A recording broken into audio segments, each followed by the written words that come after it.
Why don't we go ahead and get started? I think there's probably a few more people who are going to join, but they'll probably stagger in over the next few minutes. So for those of you who don't know me, my name is Zach Reichenbach. I'm the president of the CFA Baltimore Society. I want to thank you for attending today's webinar. We're very excited to have both Ian and Julian here to speak on financial modeling and talk about some of the best practices. So I hope everyone had a great New Year's, a great holiday season, and have so far have had a great start to the 2021 year. In addition, despite everything going on with the pandemic and COVID, we hope that your families and your friends are all safe and well, and you're doing well too. So without further ado, I'm going to pass it over to Ian and Julian to do some introductions. Ian will be our main speaker today, but Julian will be moderating the Q&A piece towards the end, and obviously asking Ian questions as questions come in. So without further ado, Ian, Julian, you want to take it from here? Fantastic. Thank you, Zach. Can you hear me okay? I hear you great. Fantastic. Well, thank you, Zach and Robin, for hosting us here today. We're really excited to be here. I'm actually going to share my screen now so everyone can see. And let me just get my Zoom page set up properly and we will jump in. So again, great to see all of you. When you see me looking over to my right like this, I'm looking at you guys. I can see a screen with your names and looking forward to working with you and sharing my favorite top 10 tips in today's webinar to build a world-class, best-in-class financial model. So quickly, just want to make sure, I know Zach said he could hear. Always, love your cameras are off, which is fine. You're welcome to turn them on if you like, but I'm going to, do my best to interact with you guys anyway. First of all, I'd love to know if you want to just so I know you're here and can hear everything okay. If you're able to give me a thumbs up or a little, if you go to the participant window and you can give me hands up just so I know that you can see and hear okay, that would be excellent. So fantastic. I can see a few thumbs going up. Great. You can do the thumb. You can go into the participant window if you like. There's an option there also where you can raise your hand. Great. Fantastic. Well, let us do this. And we're going to jump in here. Let me give you a quick download on how we're going to spend our time here today. Got a lot of material to cover and excited to lead it with you guys. Now, this is about the 18th time that we have led this webinar to CFA societies around the world. By the way, actually, Julian, you want to come back on again? I'm here with my colleague, Julian. I'm the executive director of the Financial Modeling Institute. I'm going to tell you about the FMI in a moment. Julian is in marketing and is involved in many of our marketing initiatives and CFA relationships. And as Zach mentioned, Julian's going to be helping me with some of your questions towards the end of the webinar. So that's what we're going to do. And as I said, we have led this webinar and it's been very, very well received to around 18 societies around the world, including Hong Kong, Singapore, Germany, a number within Africa, in the Middle East, in Toronto, which is where Julie and I are based up here, a couple hours from you flight in Toronto. And excited, as I said, to run this with you guys today. So let me just start. I'm going to spend about 5 minutes giving you a quick introduction to who I am and my background and why I'm here leading this webinar. I'm going to spend a moment talking about the FMI, and then we will jump right into to today's session. It is formally booked from 12 to 1:30. I will try to end around 1:15 or 1:20 to take a bunch of questions if you have questions. And I mean, if you need to drop off, obviously we totally understand.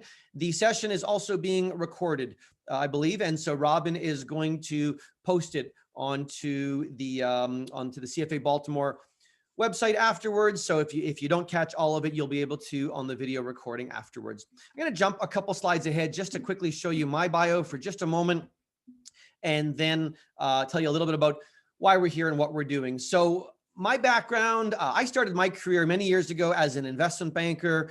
I worked at a couple banks. One bank was BMO, was where I started my career. And then I spent a couple of years at, well, it was Solomon Smith Barney back then, but now part of Citibank. And all the time, I was always very interested in modeling and loved modeling and thinking about making models work and improve models. And around 18 or 19 years ago, I left banking and I started this business down here. It's called the Marquee Group. And the Marquee Group is a business that we run training. We do training in valuation, advanced Excel, data science, financial modeling. We run training at banks and business schools all over the world. And that's kind of the first way I got into, teaching and leading webinars. So I've actually been teaching modeling for over 20 years now. Through our training platform. But what happened a number of years ago is we were realizing that there was no CFA equivalent in the world of financial modeling. People would take our courses or other courses, and just out of curiosity, by a show of hands, who here has ever taken any sort of a financial modeling course from any vendor, online, in person? I'm guessing many of you may have. If you want to raise your thumb or your hand, or if you've taken some sort of a training course before in financial modeling. A couple of you have raised your hands. Okay, many of you maybe have not. So what we were discovering is, well, I can tell you that modeling has become much, much more of an important discipline over the last 5 to 7 years. In fact, it's become so much more critical that recruiters are now looking for people to have modeling skills before they hire them. When I joined investment banking, that was not a prerequisite. They were just looking for people that had the right educational background. Now, they're looking for people with modeling skills before they hire them. Just out of curiosity, has anybody here ever seen a job posting that said, we're looking for whatever, CFA or accounting, and we want to see proven financial modeling skills? Has anyone ever seen that, right? Trey, thank you. I can see your thumb. You've seen job postings where people have said, right? Laurel, as well, you've seen that, which is great, where people will say, yeah, recruiters will say, we want to hire people who already have demonstrated modeling skills. So what we were finding is that students and young professionals around the world, they would put on their CV or their resume that they took a modeling course, either with us at the Marquee Group or with another vendor. But the point is, it doesn't really mean much. Just to take a course doesn't really mean that you have proven skills. So what we did a number of years ago, there was a number of us got together and we created this organization called the Financial Modeling Institute. And again, I'm not here to talk about it today, but you're going to receive the slides. When this webinar is over, the slides will get sent to you by the society. And there are a whole bunch of slides at the back. I'll just show you where they are here. The last 10 pages is an overview of the Financial Modeling Institute. And there's also, you could go to our website, fminstitute.com. And in essence, the way to think of the Financial Modeling Institute is kind of like the CFA Institute in the sense that we are only involved in testing. We run and organize 3 levels of very challenging, rigorous financial modeling exams. The first level is called the AFM, the Advanced Financial Modeler level. The second level is the Chartered Financial Modeler level. And then there's the Master level, which will actually be coming out next year. We've been doing this for about 5 years. It's great. It's gaining a lot of traction globally. In fact, even more so due to COVID, we used to run in-person exams, but now because of COVID, we switched all of the exams to virtual exams, still proctored, watched, monitored, and proctored, but done, at home or at the office or wherever you like. If you have questions or you're interested in that, you're please welcome to let us know. We're always happy to chat.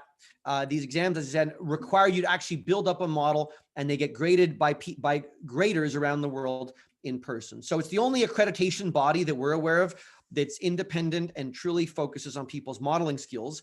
And why we're here today is because the CFA Institute discovered us a few years ago. The former CEO, Paul Smith of the CFA Institute, found out about us and reached out, and they told us that they were very interested in what we were doing, because they told us that the number one request that CFA charter holders have around the world, candidates and charter holders have for the CFA Institute, is to add financial modeling into the curriculum. It's been a very top request. You can see I have my CFA designation, and I'm glad I do. It's a great designation to have. There's no modeling as part of the program. I didn't realize that it was such a big request, but obviously the CFA Institute has no plans to introduce modeling.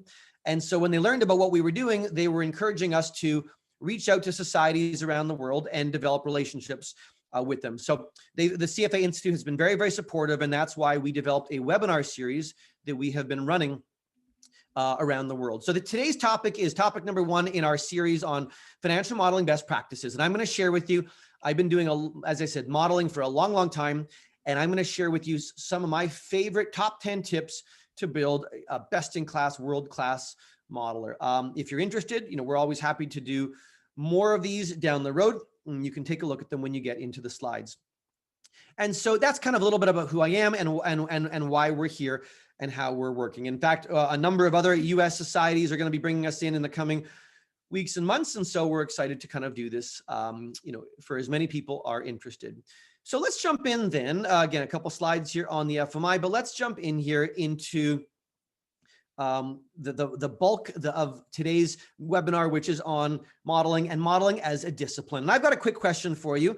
Whenever I lead this webinar, there are always some people who have never done much modeling. They're curious to learn about modeling and what makes a best-in-class model. And then there's always some people who have done a fair bit of modeling.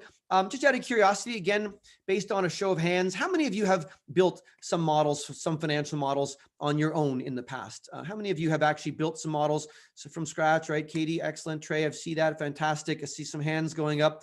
Great. How many of you have ever had to review somebody else's model? That's even more common. How many of you have had to look at or audit or check someone else's financial model that they built?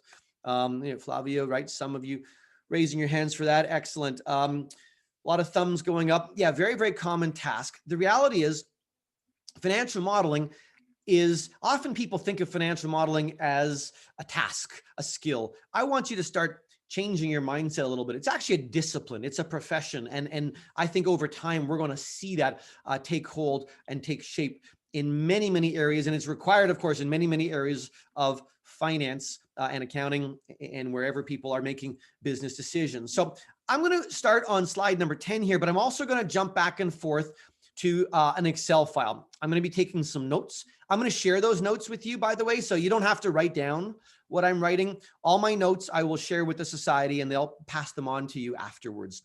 So let's jump in here. I want to start off with a simple question that I always like to ask. And again, if you guys were with me, if you were with me in person, I would ask some of you. I always love hearing the responses that I get to this question, but I like to start by asking, what is a financial model? Very simply, I mean, some of you may know intimately and others probably have some ideas, but very simply, the way I like to articulate it to groups is it's simply a forecast, right? That's it.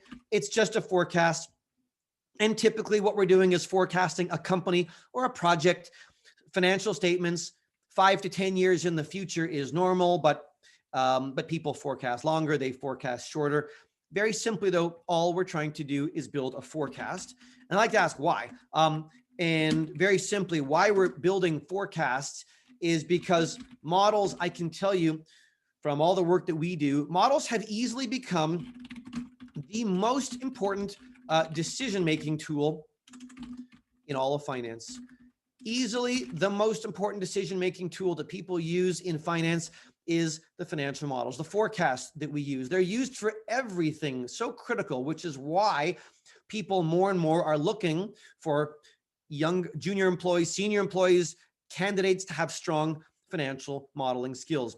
Just to show you the breadth of the decisions, obviously the types of decisions that people make are wide. I mean, very commonly people think of building models to make valuation decisions. And yes, we do.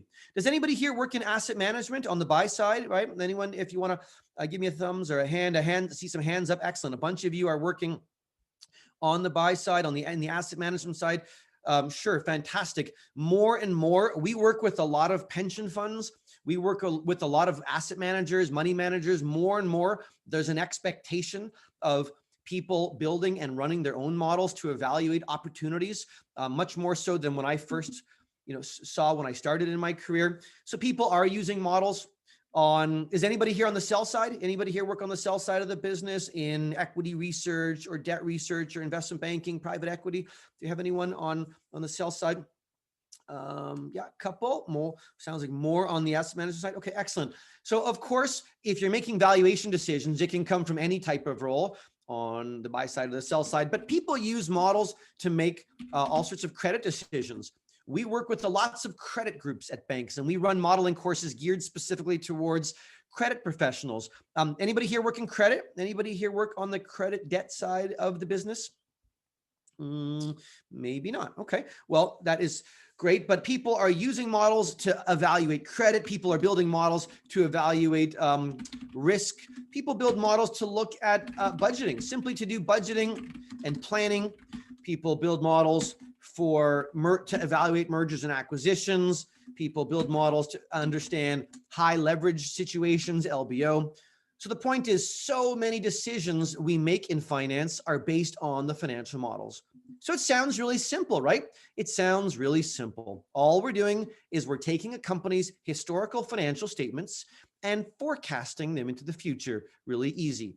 Well, there's a problem. And this is why there's so much demand for what we've been doing at the FMI, and so many people have been interested in trying to validate their skills because of this problem. The problem is, and we see this every single day of our lives, is that most financial models, certainly most financial models that I've ever encountered, are a mess.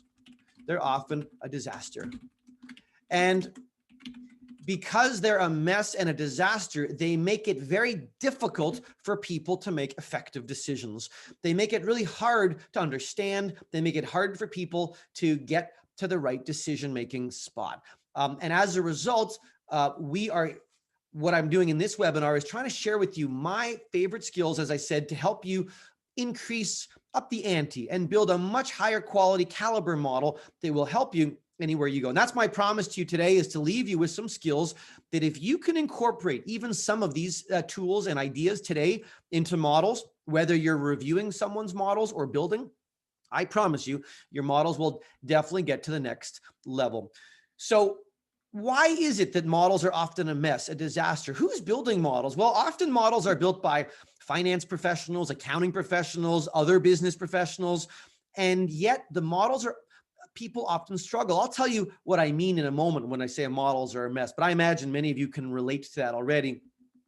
Well, financial modeling, this is why I'm a big fan of modeling. It's a classic multidisciplinary skill set. To be a good financial modeler, you have to have a lot of different skills and pull them all together. So business schools and universities, generally colleges, they don't do a great job teaching modeling because it's very multidisciplinary, which is why, us and other firms will go in to work with students. To be a really good modeler, of course, you need to have really good Excel skills. That's the tool that we use. I'm going to show you a couple of really neat Excel tools and skills today as part of today's webinar. You need to have a good sense of design. I will tell you right now, the number one reason models fail is because of poor design, because they're ineffectively designed and structured and organized. And so we need to think a lot about that. I'll be spending a little bit of time in today's webinar on design ideas. You need to have some accounting skills. You don't have to be an accountant. I'm not an accountant. Do we have any accountants? Just out of curiosity, anyone here? Do you want to raise your thumb or your hand? Do we have any accountants in today's webinar? No one wants to admit it? Okay, well, no problem. That's fine. I wasn't expecting too many, but there's usually a few in a CFA audience. But even if you're not, you have to understand the integration of a company's financial statements and how the numbers talk to each other.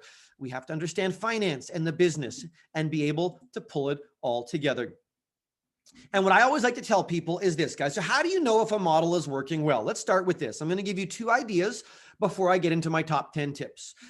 How do you know if you ever open up a spreadsheet-based model and you're not sure if it's working really well? How do you know if a financial model is working well? Well, what I would say is a good model needs to work in 2 different ways, okay? A good financial model has to work in 2 different ways. And if it works in both of these ways, chances are it's a decent model, but very often models don't. Number 1, I will tell you that a good model has to work well electronically. And when I say that a model must work electronically, what that means is that every formula must make sense and be obvious.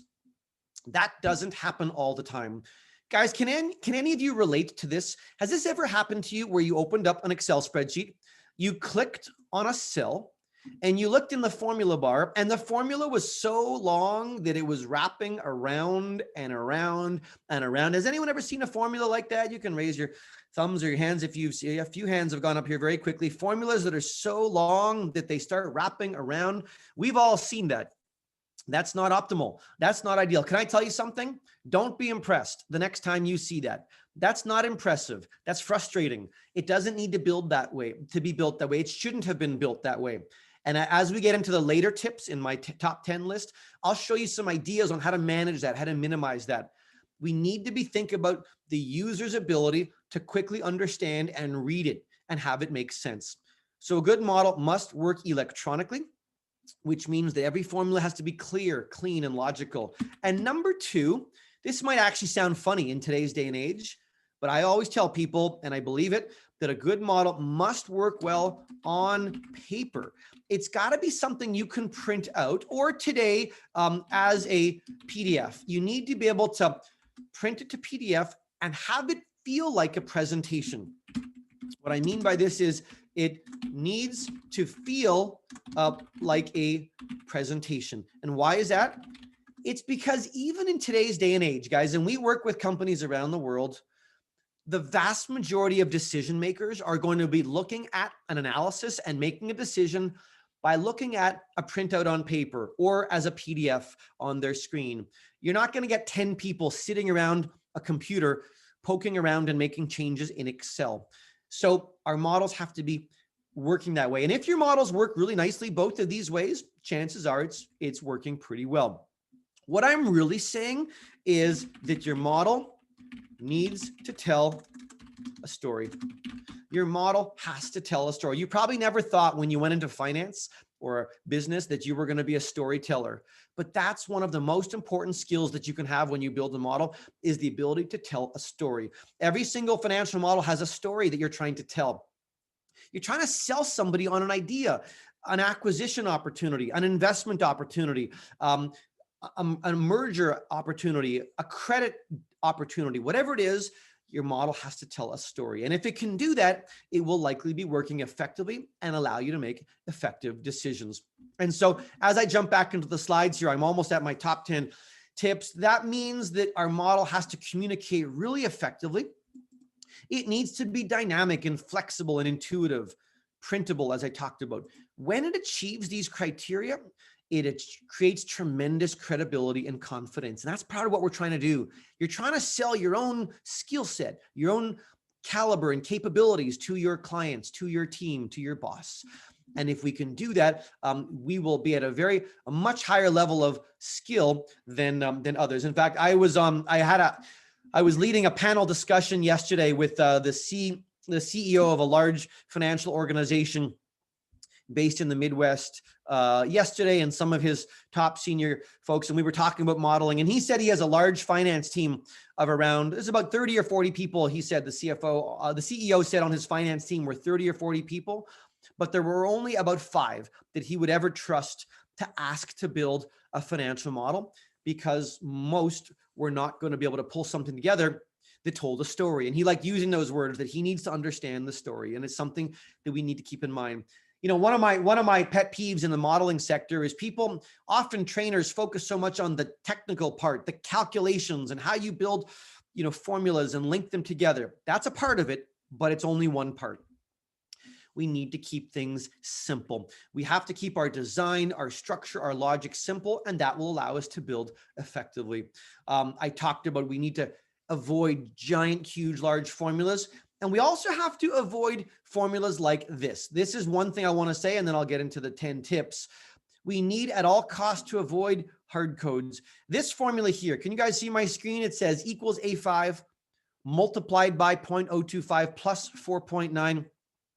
Has anyone ever clicked on a cell and seen a formula that looks like that? You can raise your thumbs, your hands. Have you ever seen something like that in a spreadsheet where there's some sort of a dead number at the back? Right? Marcello, Mariam, I can see your hands. Excellent. Right, Flavio? We've all seen this. I promise you, if you look at enough spreadsheets, enough models, you're going to see formulas like this. What does the 4.9 mean? Actually, I have no idea. I asked someone in a class last week. I said, hey, what does 4.9 mean? He tried to explain it to me.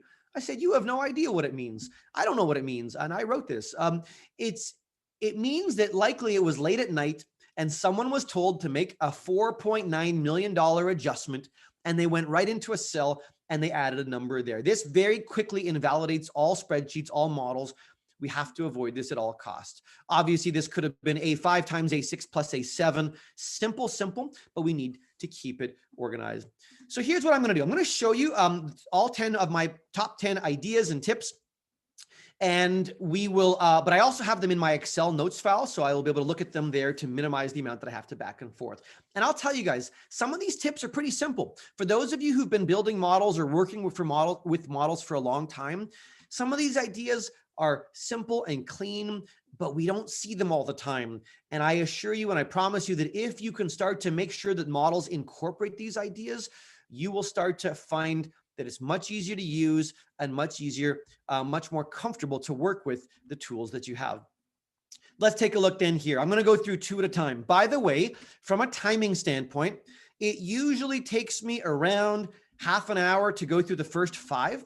I'm going to go through the first 5 here for about the next half an hour. And then the last 5 are really important, very, very important, the last 5, but I'm going to do them, I can do them much more quickly.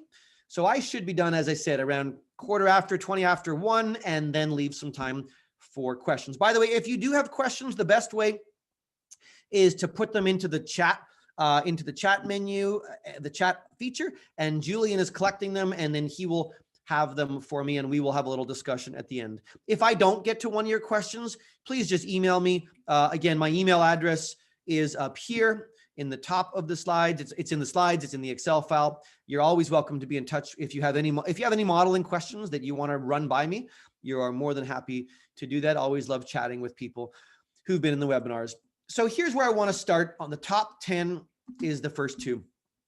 One of my favorite elements of modeling, and one of the most important things that will determine a strong model, is a plan.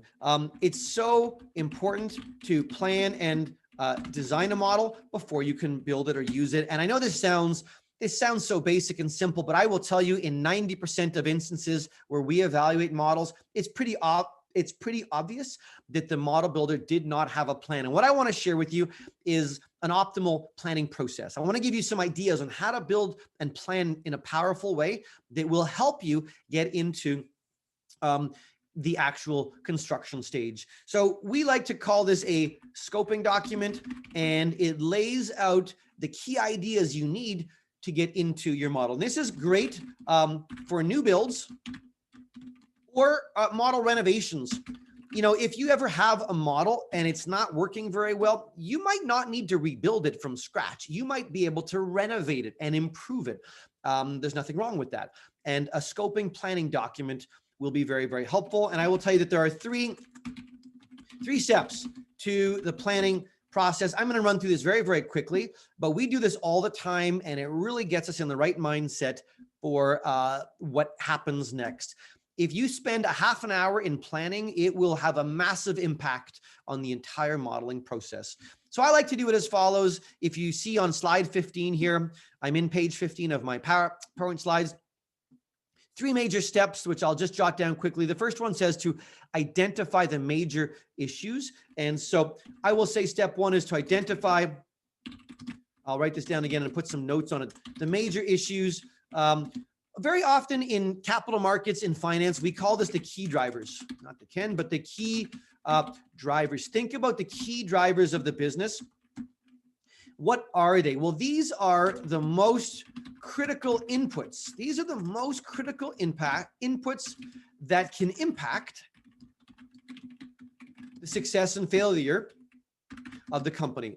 And what's notable about these particular inputs is that they're hard to forecast and they're hard for management to control. Hard to forecast, hard to control, and yet they can have a huge impact on success or failure, on positive, strong earnings versus not.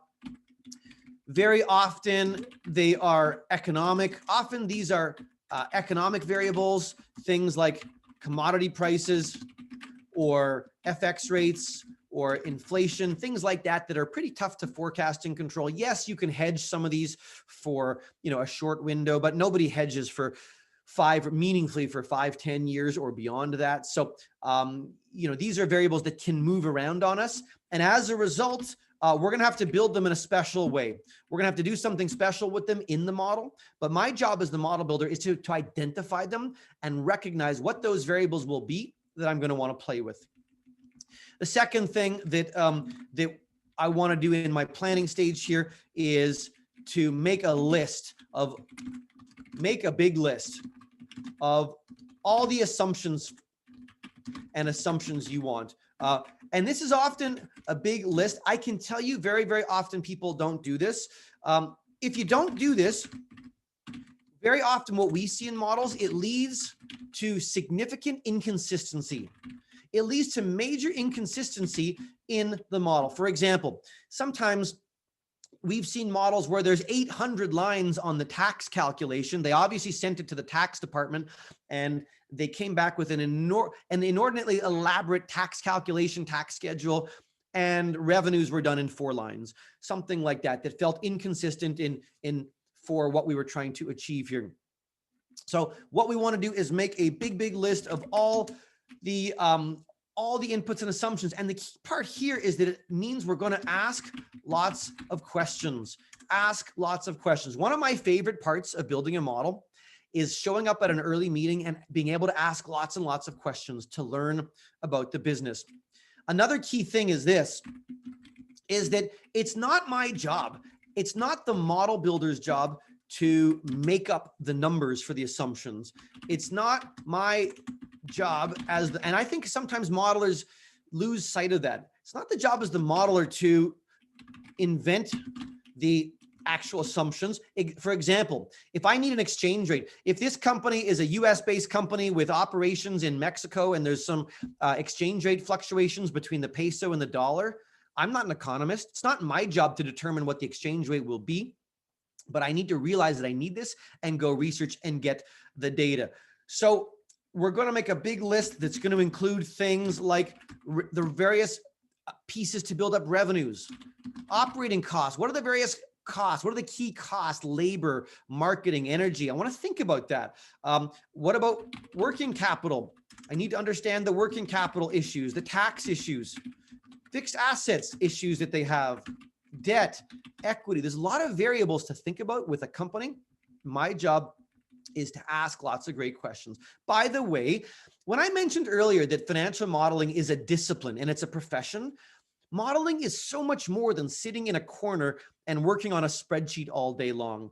One of the questions that I've had in many of the webinars that we've led around the world is people will say to me, they said, Ian, in your estimation, what percentage of your time as a modeler should you spend in Excel when you're working on a modeling project? I think some people have this notion that when you're building a model, that 80 or 90% of your time, or maybe more, is spent working away on a spreadsheet. And I think nothing could be further from the truth. What I like to tell people is, this is as a rule of thumb. As a rule of thumb, to keep this in mind, when working on a model, I would say approximately 50% of your time should be working in Excel. That's it. There's so much more to modeling than that. What's the rest of the time doing, right? In the rest, you're doing research, you're presenting, you're asking questions, you're pushing people, you're trying to kind of challenge and make sure that the assumptions make sense and that they're reasonable to validate. You're validating what people are saying, and you're iterating and having a lot of good dialogue. What that means when you do this is the modeler often becomes the most intelligent, the smartest person in the room about the opportunity, because you've really had to explore all the aspects of the company, the project, whatever you're looking at. But that only comes when you get out of Excel, when you get beyond the spreadsheet. The final part I would encourage you when it comes to planning, you can see this here, is to plan out what the model will look like on paper. Think about this on paper. Plan out what the model will look like on paper when you're done. Think of it the same way you would a PowerPoint deck. Just guys, out of curiosity, just by a quick show of hands, how many of you have built a PowerPoint presentation in the last couple of years? How many of you build PowerPoints or slides or presentations? Trey, thank you. Nick, I can see your thumb. Thank you. You guys build decks, right? Laurel? Thank you. I'm sure you do. Many of you do. You know, I'd love it if I was able to ask you this in person. I always get the same answer. If I said to you, what's the very first thing you do if you have to build a new PowerPoint deck? Imagine your boss told you that we have to make a presentation in 2 weeks and your boss wants you to put together the deck. What's the very first thing you do? Well, some people raise their hand and they say, well, the first thing I do is I take the last time I made that deck, change the cover, and away I go. Not so simple. Let's imagine it's a brand new deck, a brand new presentation. You've never presented on this topic before. What's the very first thing you do if you have to make a new one? I bet you're thinking something like this. When you make a PowerPoint deck, in a PowerPoint, everyone does this just naturally. In a PowerPoint deck, first we create, what do you do? An outline or the table of contents. Don't you do that? You think about what's going to go on, what sections do I want? What's going to be on each page? And then once you know the outline, then you start to fill in the pages and you build it up. It's normal. I hear this all over the world. I have never met anybody who builds a PowerPoint deck by opening up page 1 and just typing until it rolls to page 2 and typing until page 3 and then just being finished. It's always planned and deliberate, but people don't do that in their models. It's really critical that we plan and think about what the model will look like as a paper tool. In fact, so important. I'm going to show you now very quickly, guys, the model. In a moment, I'm going to get into the Excel version, but I would like to very quickly show you what I mean when I say a model has to work effectively as a paper tool. Take a look at my screen here.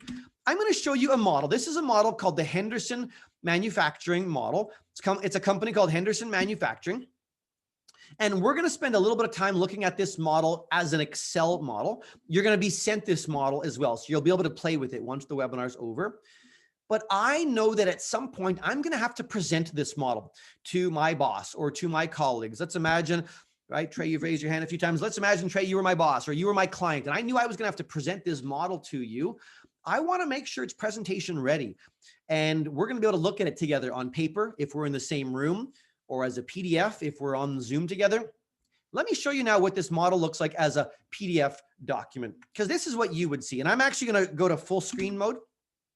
So hopefully you guys can see this, right? Okay. Julian, did that work? Did it go to full screen mode? Okay. Hopefully this is good. Yeah. Okay. Excellent. Thank you, Nick. So we're into full screen. So imagine that we were flipping this. Imagine this is a deck. This model is around 15 pages long. I'm going to very quickly flip through it.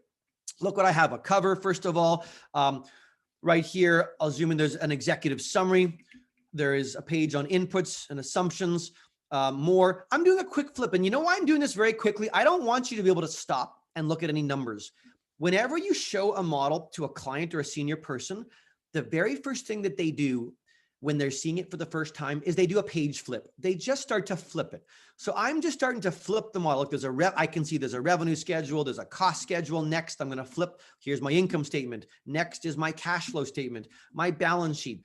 What I want you to feel like, and again, if we were here in person, we would talk about it. What I'm hoping you're feeling just by looking at this, again, ignoring numbers, I hope you feel like it looks like and feels like a bit of a presentation.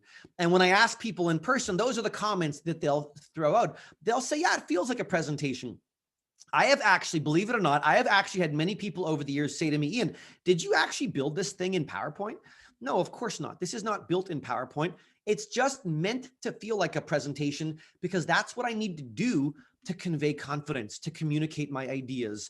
And what do I mean by that? Well, what you'll notice is every page has a header. It's got the company name and a header.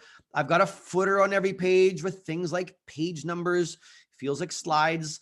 You'll notice little things like the font is the same. It sounds silly to say that. The font is the same on every page. The size of this font is the same on every page. It's actually readable. If you were looking close, right? It feels like a piece of paper. Whereas so often people struggle to print their models to make them work effectively, but this is what we're trying to do. And I promise you, having done this hundreds of times, this really creates a lot of confidence and clarity. So let's talk about then. So I encouraged you in the planning stage to think about that. think about what we'll have on every page. That will ensure that the design works nicely.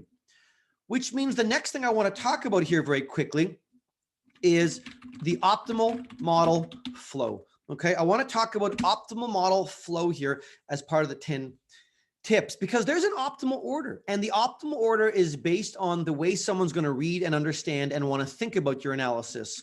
And so I would say that an optimal flow from sort of the way someone receives a model will be as follows. I strongly encourage you in all your models to start with the cover page.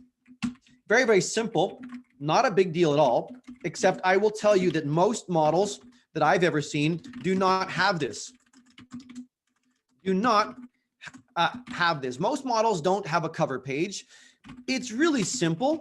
It only takes 5 minutes to create a cover page, no big deal. But what it does is it creates a lot of confidence. It makes the reader feel like you're showing them a financial presentation. You're not just showing them a giant calculator.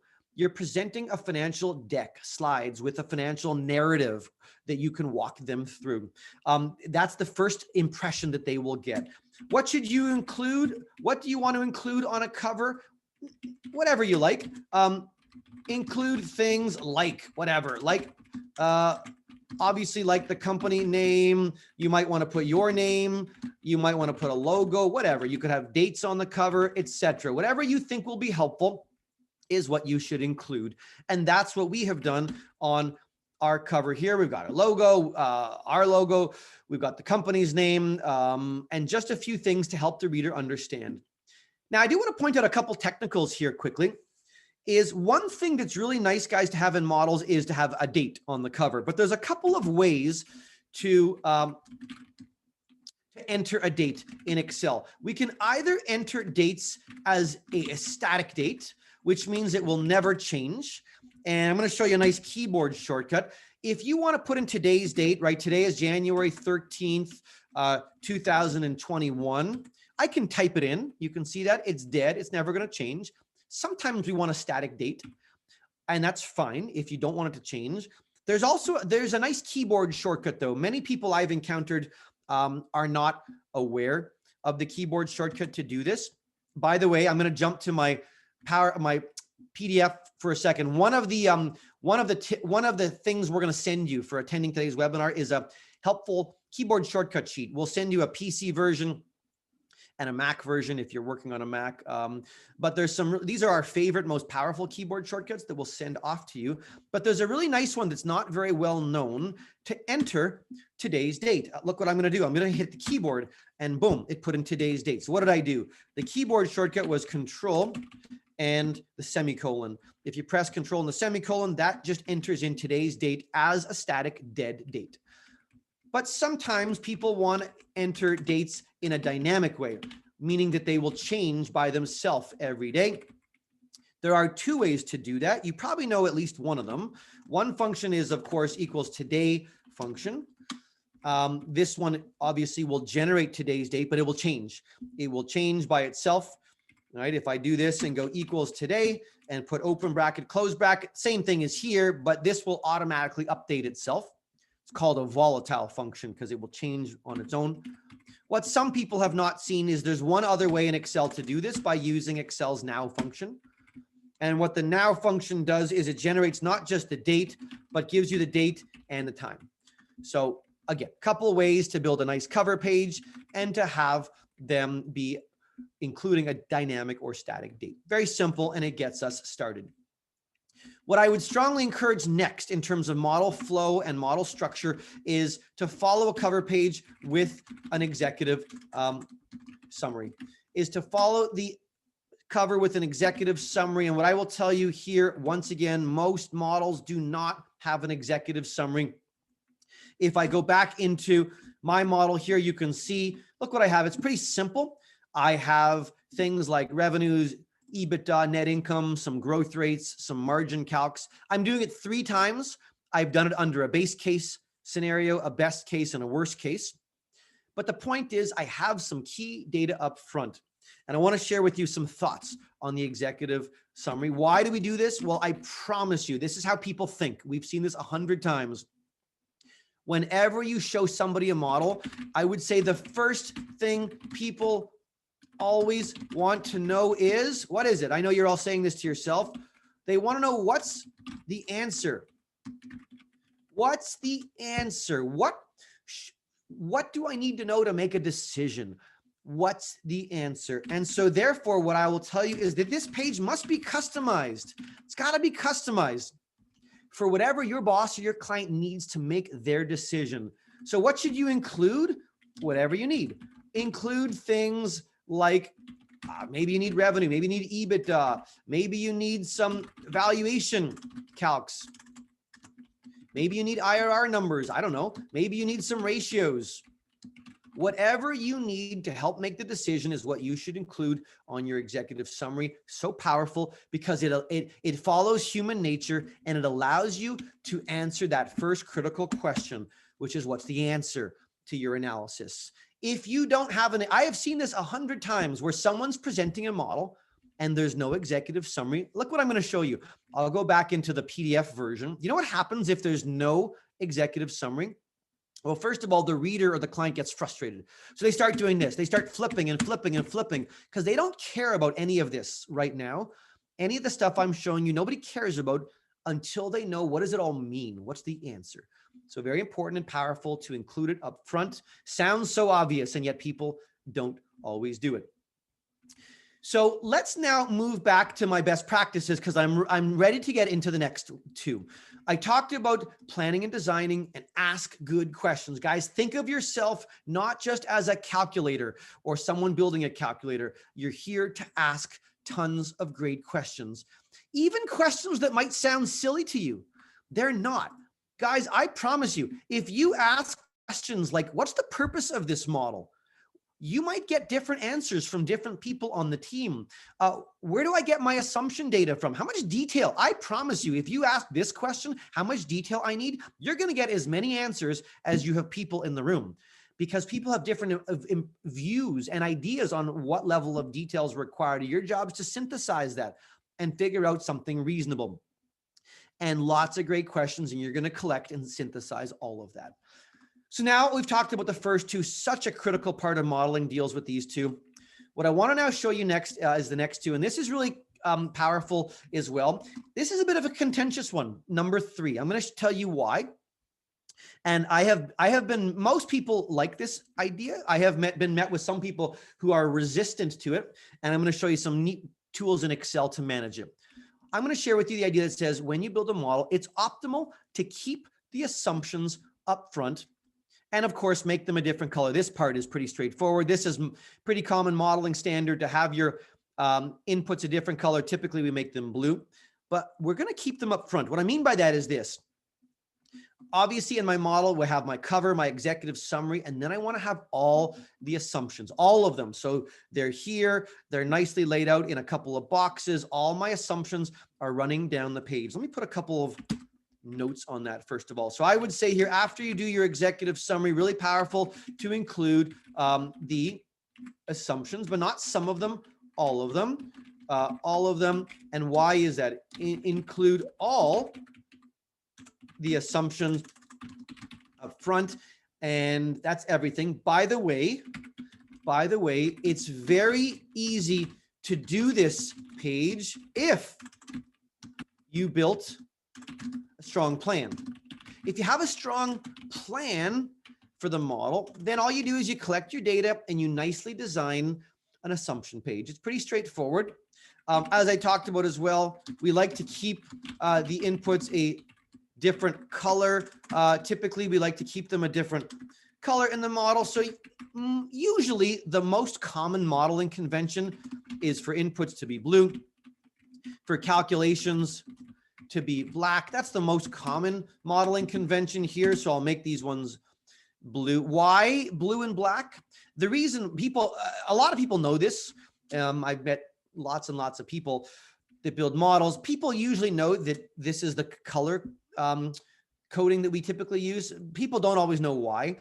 We use black and blue because For most people, it's easy to distinguish visually on the screen which ones are the inputs, which are the calcs.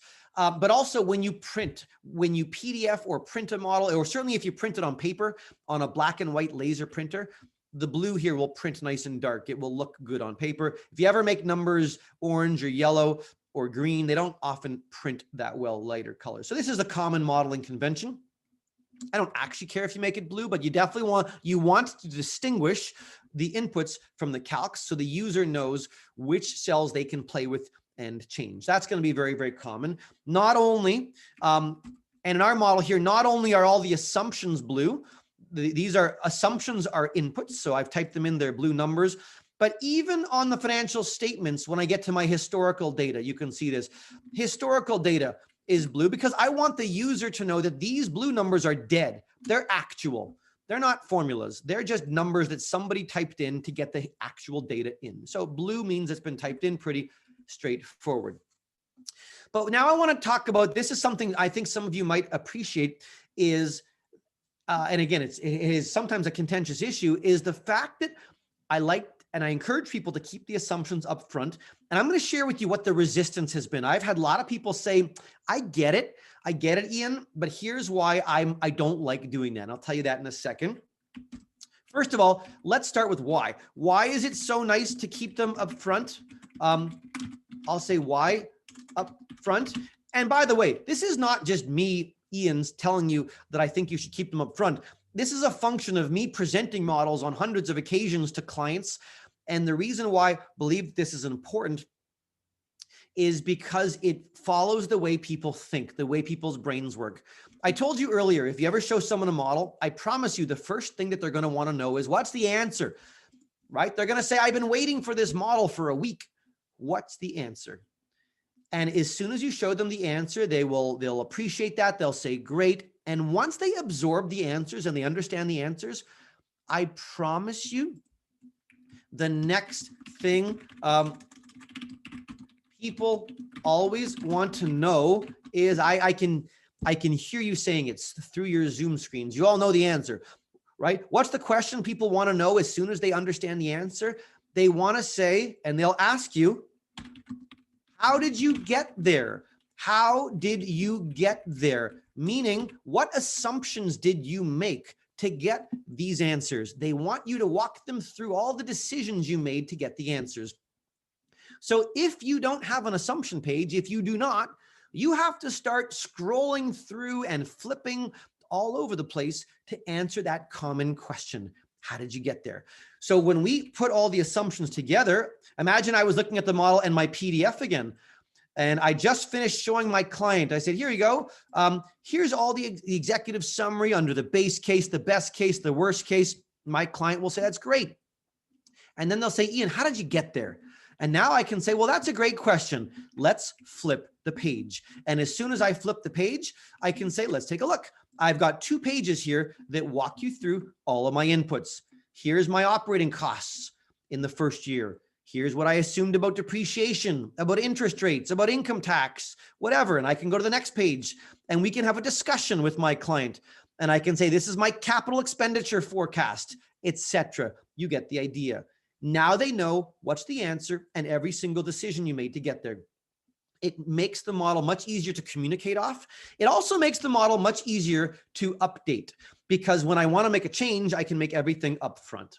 So I hope that makes sense. And I imagine you probably agree with that. However, there is sometimes resistance. And I will tell you, some people prefer to keep their assumptions scattered.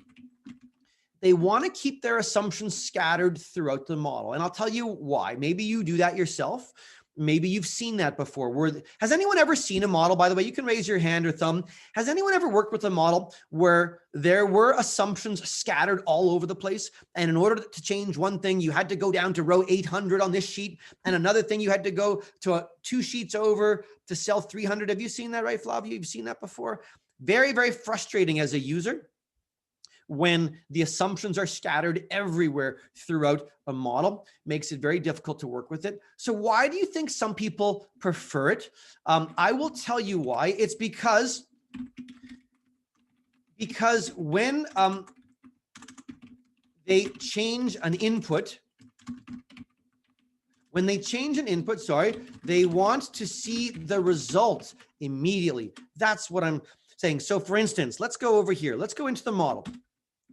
I've had people say to me here, they've said, Ian, my problem is if I decide that the raw material cost, can you guys see the screen? Right now we're using a raw material cost of 226. What if I make it 256 for the raw materials? Because my boss said, Ian, that's too low. It should really be 256. Okay, look, I changed it. Okay, so what? Big deal. I changed an input. What did that do? What happened in the model? I don't know. If I want to know, I have to now, what people will tell me is they have to start jumping back and forth. So now they're going to go over to the model sheet. They're going to go down. They're going to look at the income statement and try and see what did that do, let's say to EBITDA or net income. So my point is people feel like if they have the assumptions in a different spot, they're always jumping back and forth. And maybe you can relate to that. I get that. And it makes sense. So what I want to show you is the best of both worlds. How do you keep your assumptions up front, but also see the answers immediately? So I'm going to give you 3 tips on that. So this is really nice to do. 3 ways to keep assumptions up front, but still see the answers right away. So critical to know what that's doing to your model. It doesn't, two of the skills I'm going to show you are technical skills in Excel that you may or may not have seen. The first one is really simple. And sometimes the best solution is the simplest solution. One nice way to do this is to simply have an output box on the assumptions page. Really simple. So for instance, I might do something like this. Maybe I just say, I've got some blank space right here. Maybe what I'll do is I will put another box down here and I'll call this my model outputs. And I'll just very quickly, I'll delete what's in there and put a box around it. Maybe I just want to look at revenue and EBITDA, whatever. And I want to do that for a couple of years. I'll do it for 2020 and 2021, 2022, whatever.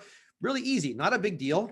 I can simply now go and link it up. If I want to see what that's going to do to my revenue, I'm going to click and link up to my revenue. I'll fix up the formatting here in a second. So I've got my revenue and I might also link to my EBITDA. And I will do that. And very, very quickly here, I now have an output box right on my screen. I'll just put another box around this quickly. So obviously, if I change my raw material costs now, you can see in that box what exactly that did. Obviously, that didn't change revenue. It shouldn't change revenue, but it did change the EBITDA. So as I play with my assumptions here, I can see what that's doing. So it's actually a nice solution. We use this all the time. Doesn't need to be fancy, but it can be very, very effective. But let me show you 2 other ways. A lot of the participants that I've shown this to around the world have liked these 2 skills. Many, many people have not seen these Excel skills and hopefully you find them helpful. You can use a really neat feature in Excel called Excel's watch window. And it lives here under the formulas menu, watch window. Let me show you where it is. It is right over here. So if you go to I'll use my mouse. If I go to the formula menu, there's a button here that says watch window. You may have never noticed it. In fact, people ask me all the time, they'll say, Ian, is that new? Is that a new feature? No, it's actually not a new feature. It's been here for a long time, but it used to be hidden in Excel. They've recently brought it to the forefront and put it right on a menu. Let's take a look at how it works. What I can do is click on the watch window here, and I am going to say add a watch. Take a look. I'm going to say add watch, and I'm going to go to my model sheet because I want to watch a couple of years of EBITDA. So I'm going to select very carefully 3 years of EBITDA and click add. Now they're here in my watch window. Let's say you also want to watch net income. I'm going to add another watch, and I will go back to my model sheet and I will click on the first 3 years of net income, just like that as well, and click add again. Look what's happening. Now I could go way down and link to some balance sheet items, to some debt or capital structure, whatever you want. I'm watching a bunch of cells here. I know I've got revenue as the first 3, and then I've got some net income. And now, of course, if I change my raw material cost to be 256, keep an eye on this box here. What happens when I do that? You noticed all these numbers changed. EBITDA, net income change, but I can see deep inside my model by making changes up front. So really a great tool, and one that a lot of people have liked and have told me that they'll be using, once they've seen it. You can close it, you can collapse it, reopen it. But it's nice when you're playing on your assumption page to have this box available. So that's a second option, to have your assumptions up front, but check what's going on here. Yeah, I hope some of you like that one. And there's a third way as well, that's also not very well known, is to use Excel's camera tool, which is another really powerful way to evaluate outputs. So take a look. So imagine again, I want to see what's happening. Maybe I want to see my whole income statement. What happens to the entire income statement when I change these costs? Look what I've got here. On my quick access toolbar, I've got a button called camera. Now you're wondering, where the heck did that come from? How did I get that there? Well, the way to put this up here is to go to your file menu. I'm going to do this very quickly, but you could watch the video of this again if you want to see it again. I'm going to go down to options, file, options. And then in the options menu, I'm going to go to the quick access toolbar. You might not have even known that the quick access toolbar exists. The quick access toolbar is where you put some of your favorite features, things you use all the time because they're very easy to access. If you go into the quick access toolbar and then you go into all commands, you will see a list of every single feature in Excel. Most of these do not live on the menus. There's way too many. There's hundreds in here. And if I go down to, let's say, I touch the letter C, and then I go down and scroll a bit, you'll see here an option that says, where is it? Camera. So what I did is I moved the camera, you click add, and that put it on the right. And anything on the right side is going to live in my quick access toolbar. And then if you press the Alt key, they are all responsive to a number that lives. So here I've got my camera. Let me just show you how it works. It's really simple. I'm going to go to my model.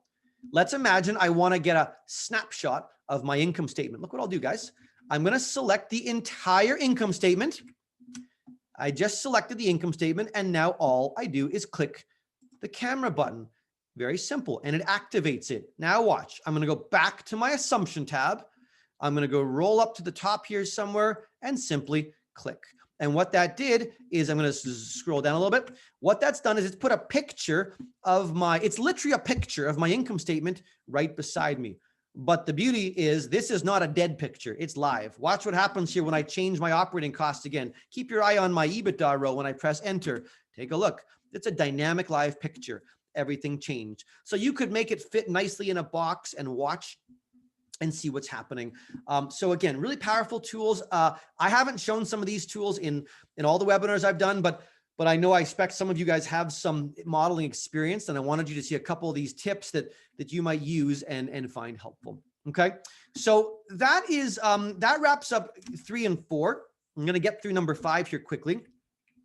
But my point is, so much of strong modeling comes from what you do up front, how you ask questions, what you do in your design, keeping it all up front, and making sure people are very clear, because that's what's going to allow you to sell and to tell your story.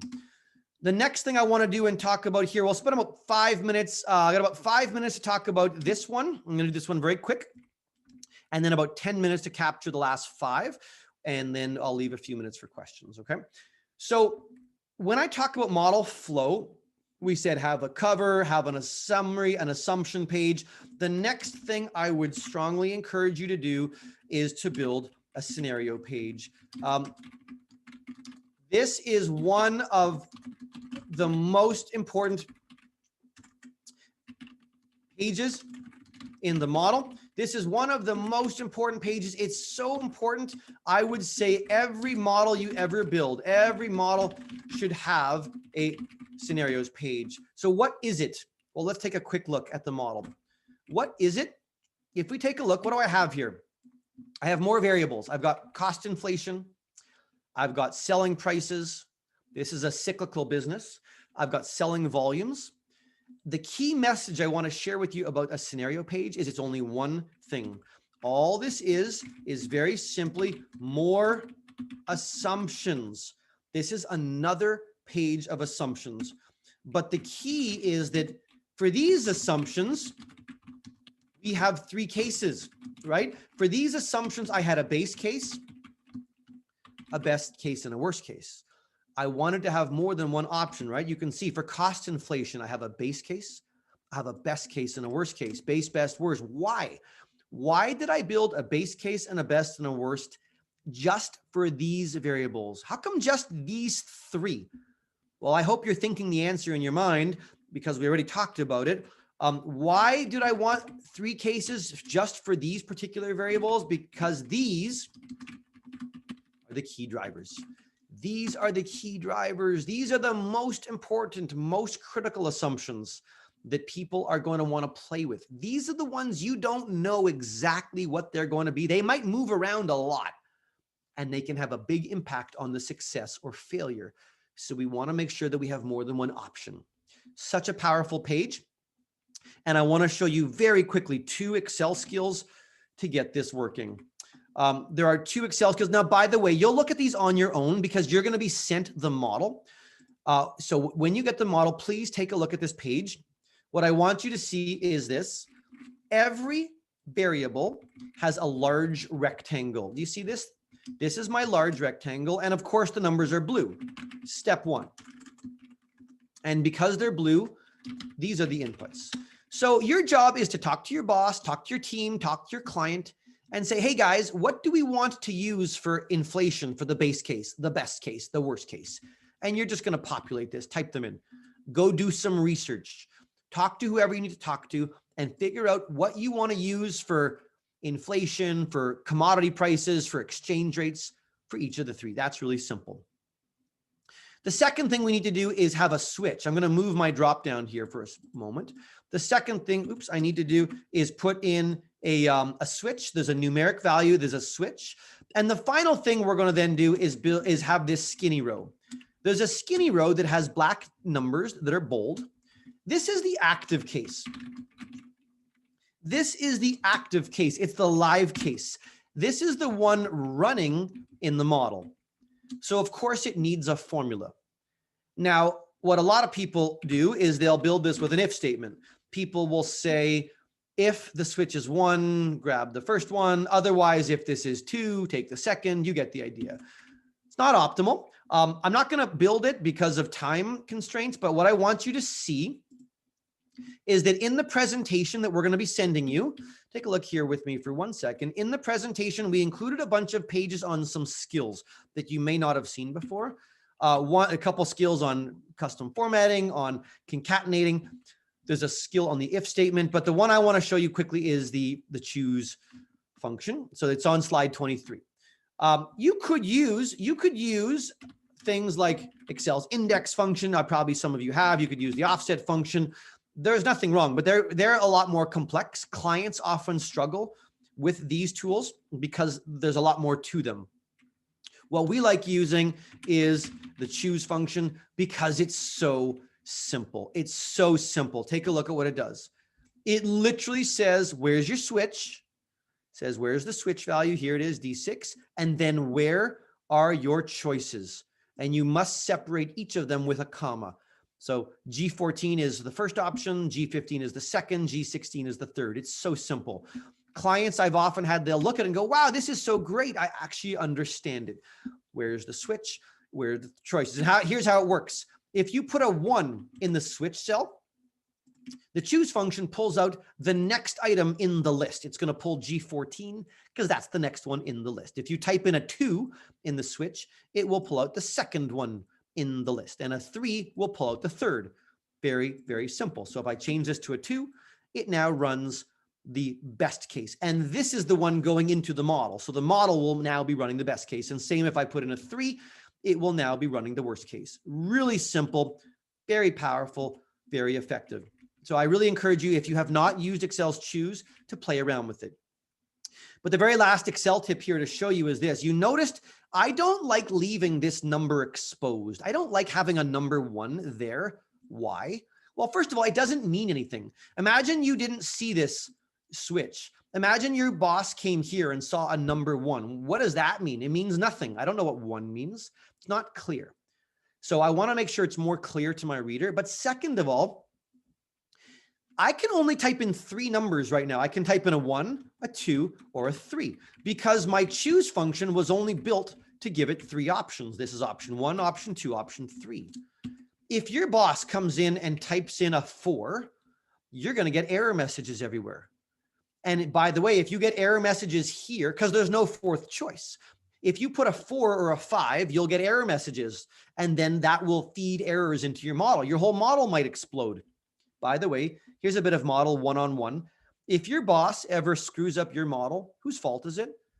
Yeah, exactly. It's your fault. That's right. That's one thing we all have to learn very early on. If someone else buggers up your model, it's still your fault. I want to make sure people don't screw it up. So what I'm going to do is use a really powerful feature here called Excel's drop-down box. So it's a combo box. It lives in the developer tab. You guys can see where my mouse is. It's on the developer tab. You might be thinking to yourself, I don't have a developer tab on your Excel. If you don't, you need to go right back where we were previously. File. And again, you can do this after, if you want to go back to the video, File Options. You need to go to the ribbon, customize the ribbon. Do you see where I am? And then put a check mark here on the right where it says developer. I don't know why, but whenever you install Excel, this is off. It's always off to begin with. You must turn it on. And when you turn it on, it will always stay on. So you go to the developer tab, and then you go to the insert menu, and you click on the second button under form controls. You want to go to the form controls. The second button says combo box. And when you click on it, you get a little cursor, and I can now draw a combo box here. And all I have to do now is link it up. I'll show you very quickly, but there is a slide in the deck here. There's a slide on page number 25. It walks you through step by step how to build it. It's right here. And it says format control, the input range. Input range means where's the words, okay? Where's the words, and the cell link means where's the actual switch. That's it. So input range is where's your range of text, and the cell link means where's the switch. And when you run it, then it creates this really beautiful user-friendly tool. You then cover up the number, and now your client gets to see a really powerful user-friendly tool. So a very nice tool that people can use to play with your model. They can run the base case. And now your client actually wants to play with it. They want to get involved because they like playing around with these user tools. So again, that gets us through the first 5. I'm going to go quickly through the last 5, but just to recap, we've gotten up to here and we talked about a scenario page. Please play around with the scenario page when you get the model. Make sure every model you ever build can benefit from. Let's take a look now at the last 5. These ones I can always do very quickly. They're really important, but we can do these quickly. Number 6 says, and here's my recommendation. When you build a financial model, does everyone see point 6? It says build your financial statements vertically. Take a look. I'm going to go to the model sheet and show you once again the statements. Look at my income statement. Let's go down to the cash flow. It's right underneath. And underneath that is the balance sheet, right? Very simple. But my question is, has anyone ever built their financials, or have you ever seen a model where the financial statements were on 3 different sheets? It's very common. That's probably more common. Has anyone, you can raise your hand, has anyone ever seen a model where there was an income statement tab, and then a cash flow tab, then a balance sheet tab, right? Trey, you've seen that before. Anyone else seen that, right? You've seen that, I'm sure. It's very, very common. Now, let me be clear. That's not wrong. I don't want you to think that's wrong. That's called a horizontal approach. That's a horizontal approach to modeling where you have everything on a separate tab. Do you know why people usually do that? Because they think it's intuitive, because it makes sense. They think I want to keep every piece of the model on a separate tab. So there's nothing wrong with it, but we find so many errors in models when all the statements are on different sheets. Why is that? Well, your statements have to talk to each other. They always connect. So for example, look, you guys know this. You don't need me to teach you this. Every income statement starts with revenue and every income statement ends with net income. Okay. Well, every single cash flow statement in the world begins with net income. So if I have net income on the same sheet, look how simple this is. It's like a waterfall. It's very easy to link and very easy to make sure you're not making a mistake. Also easy for me to check later. So simple. And all my add backs, all my depreciation add back, it stays on the same sheet. I don't have to link back and forth. It's much easier to audit and check when we stay vertical on the same sheet. And you all know every cash flow statement ends with ending cash. Look, it ends with ending cash. And every single balance sheet in the world begins with cash. So look, my cash comes right off the bottom of the cash flow statement. It all flows. It's clean, it's simple, and it allows me to minimize and keep very simple calcs and formulas and minimize errors. So that's why we suggest it. Again, it's not tragic if you have them on different sheets, but anytime I work with someone and they move to a vertical approach, they find it very refreshing and helpful, very easy to build, very easy to link. So that's that tip. It's such an important one, but we don't need to spend much time talking about it. Number 7 and 8 are critical as well. Take a look at these two. These are critical. They say on your model, do not do any work on your financial statements. Do not build any formulas on your financial statement. This is one of the biggest reasons why models get ruined, is people have huge formulas on their financial statements. So let me show you what I'm talking about here. I'm going to go to the model, and let's go to the income statement for a second. On the income statement, I'm going to show you my revenue. If I click on revenue, I don't want to see a big formula here. Look, it's just a link. And it's really nice because it's linking somewhere on the same sheet. Let's go up. It's linking to a cell on the same sheet. Lo and behold, right here on a revenue schedule. We build it and then we link it. We build it and then we link it. In fact, that's so important. I actually have sort of a mantra around that. By the way, in terms of model flow, I told you that a model flow, you get to a scenario page.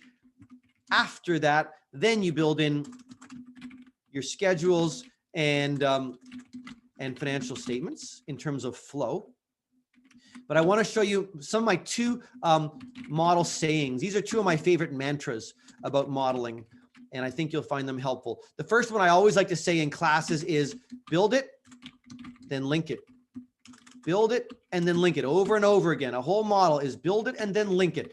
What does that mean? It means build a schedule, then link it in. Build it and then link it. If you need revenues, build a revenue schedule and then link it in. What about operating costs? Look at my income statement. If I need cost of goods sold, there is no big formula here. I simply build a cost schedule. I build a cost schedule, I build the schedule, get to a total cost, and then link it in. So easy to check and audit if you follow this approach. Build it and then link it. Really, really nice. So what that means is look at my income statement, guys. Revenue is a link. Operating cost is a link. My depreciation is just a link down below. There will be a depreciation schedule to calculate it. There's an interest schedule below, but the income statement is just links. It means we're going to not do any work on the financial statements. Rather, we build our work on schedules. Build a schedule and then link it in.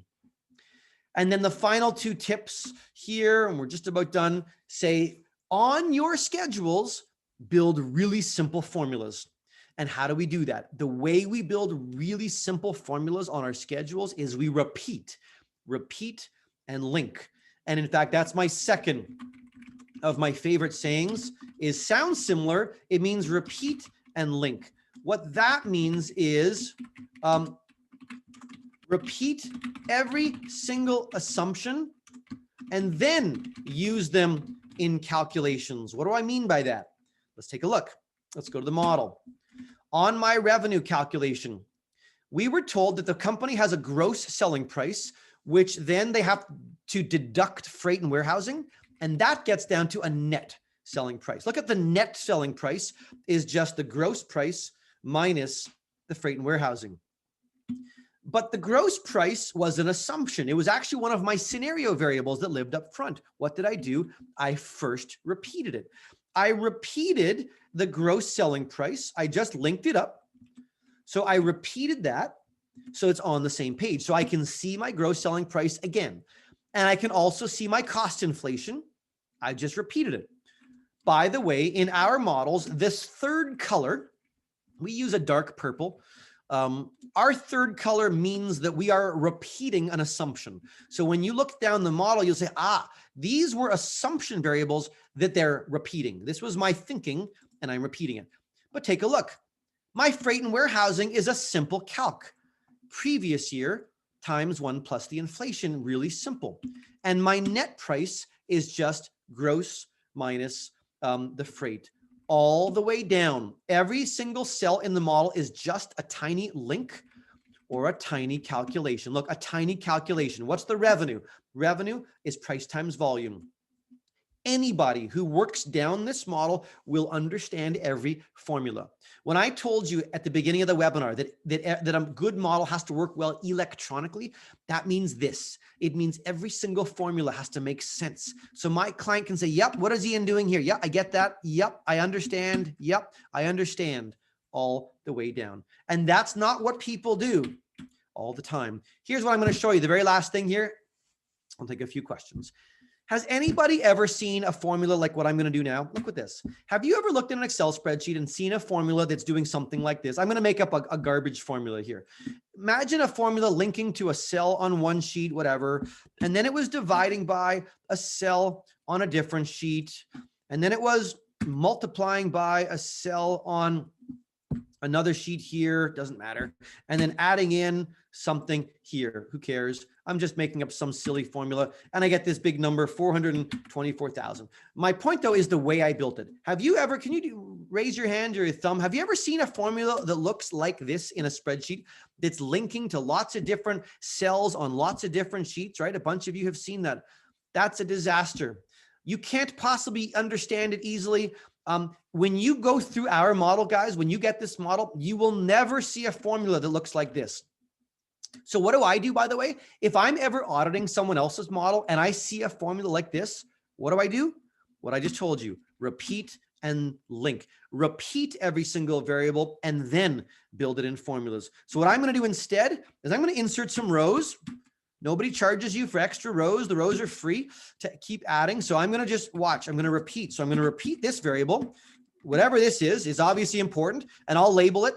I'll label this, whatever this thing is. I need that number. I don't know what it is, but whatever it is, I needed this number as well. Look how fast this is to do if you have to fix someone else's.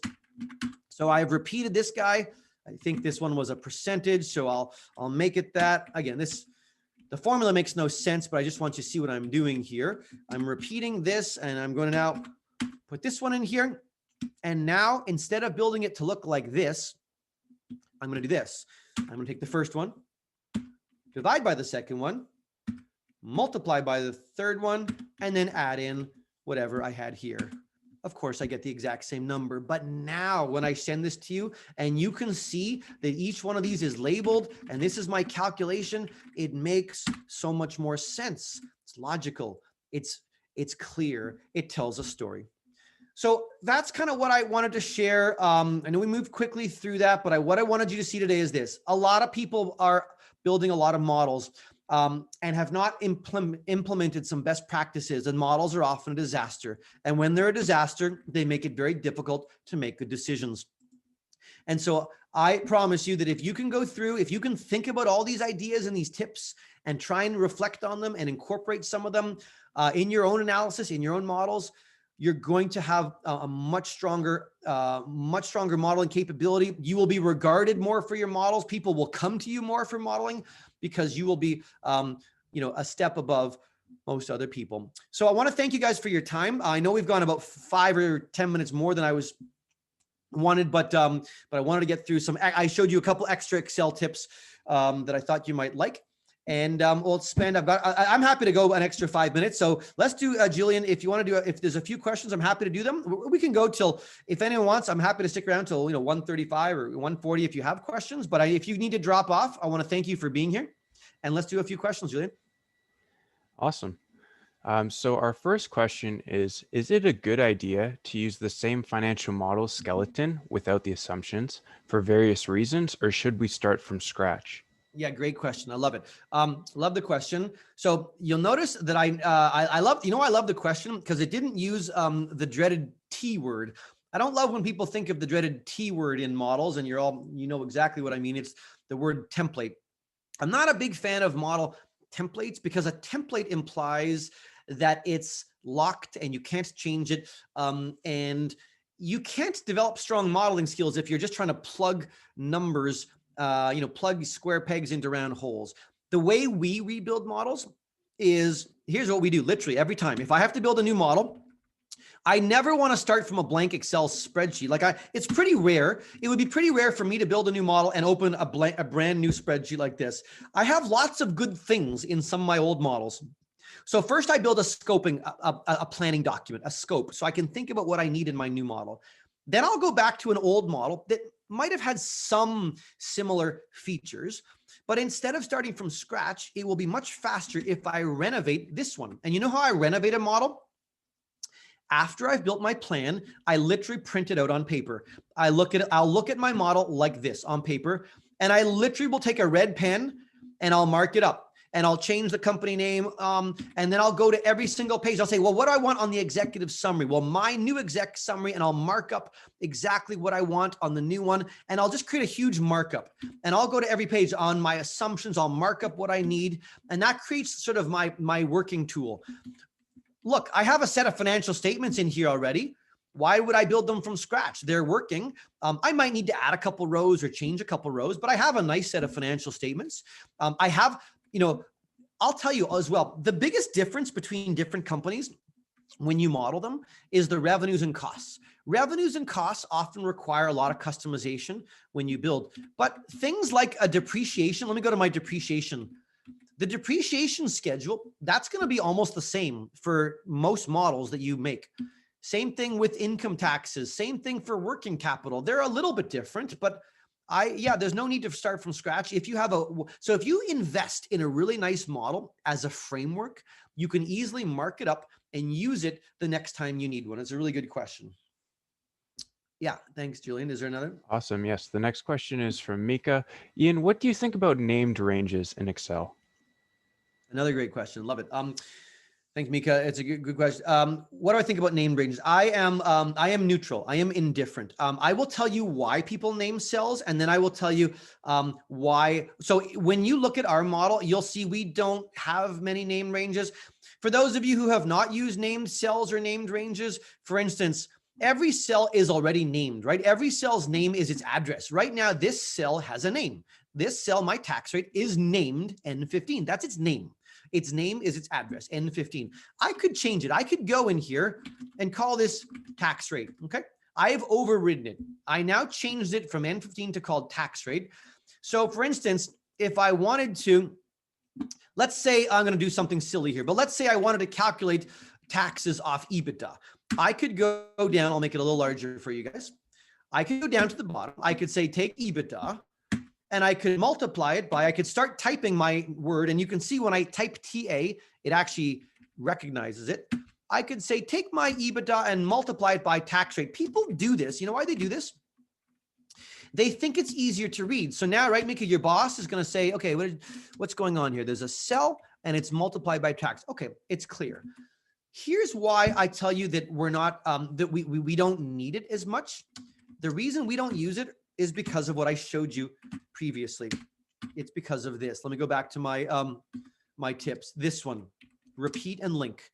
Repeat and link. When you repeat and link, I think you'll find you don't need to name cells. Let me show you. Remember I showed you that really silly formula that looked, remember when I made that crazy formula and I was linking to 4 different sheets? What a lot of people will do is they'll say, oh, wow, that's brutal. I can't show my boss a big formula linking to 4 different sheets. So what they'll do is they'll rename all those cells like EBITDA. It'll say EBITDA times whatever, I'm making something up here, but they'll blah, blah, blah. And they'll, instead of having 4 cells to different sheets, they'll link to 4 different names and they think it's clearer. Why do I say it's probably not necessary? Because what we do is this. If you repeat each one of your variables, so they're single cells, and you label them, and then your calculation looks like this, I don't think your boss needs or cares if it's named. This is just as clear, maybe even more clear, because not only can they see the cell, but they see the number in the cell. And so this practice, I think, minimizes, but by the way, if you like naming, by all means, please go ahead. What we do like a lot, I like dynamic naming. If you've never done dynamic naming and you maybe shoot me a note, I'm happy to send you some data. That's where you, for graphing purposes, you can name whole ranges and have the ranges expand and contract automatically. So you can have all sorts of things in Excel change automatically if your data adapts. That's a dynamic name. You wouldn't use those in a financial model, but static names, hey, if you like it, use a few, but this, I just wanted you to see, you may not need them if you do this. Julian, do we have time for one or two more? Sure. So Jesse asks, Ian, how do you feel about hiding rows to avoid unnecessary detail to make it more printable? I could send you numerous press releases on deals gone bad and major errors in financial models that come as a result of hiding rows. In fact, some of the banks that we teach at in our training business, some of the banks that we teach at on the training side of our platform, they have hard rules that say you cannot ever hide rows, because the problem is this: if I did this, right, if I now go in and hide these two rows, they're hidden. In fact, they're so well hidden, it's not obvious. And most people would never notice. Most people would never notice that there are two missing numbers. It's just, you don't look at that typically. So some key things can be missing. One story that I like, this was in the last you guys remember about 12 years ago in the last financial crisis when Barclays bought Lehman Brothers?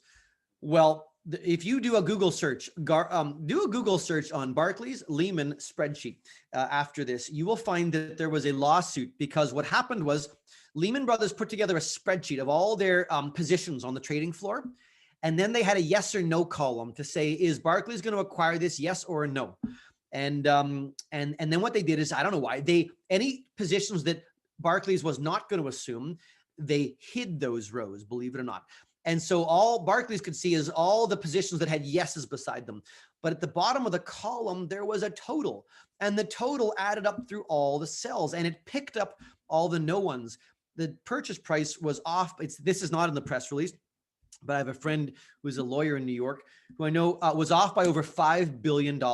The purchase price ended up needing to get adjusted after by over $5 billion because of a bad spreadsheet. So we prefer you don't hide, but I do know that sometimes it's important not to see them. So what we do instead, if you don't want to see a row, is do this. Go to your data menu, and we're going to group them. If you go data and then group here and then group, look what happens. It's effectively the same thing, but what it does is puts a little grouping handle, and now you can open it and close it. So now effectively these rows are hidden. But why do I prefer this? I promise you, if your boss or client opens this now, they will see, they'll say, hey, what's going on here? Why is there a little button? Ah, okay. There are some hidden rows. I promise you that if the person at Lehman Brothers built that spreadsheet and had grouped all those rows instead of hiding them, I promise you that would not have been overlooked, because somebody would have noticed all these plus buttons on the left and they would have opened it up. So it effectively does the same thing, but it's much more transparent. So I hope that helps. That's what we would encourage you to do. You want to do one more, Julian, and then we'll let everyone get going? Sounds good. So Ian, this person asks, what are your thoughts on Monte Carlo, or where can we learn more information about this? Great. You know what? If you want to email me, I know a consultant who teaches. So Monte Carlo, I mean, I'm sure you've all heard of it, is a sort of a technique. It's a calculation. It's a risk calculation that allows you to run sensitivities and scenarios. A couple of firms have add-ins into Excel. So you'd have another menu. Excel doesn't have a built-in way to run Monte Carlo. You can make your own Monte Carlo calcs. Most people do not make their own. They use an add-in. And so you'd have a new menu with an add-in that can run it. I'll be perfectly honest.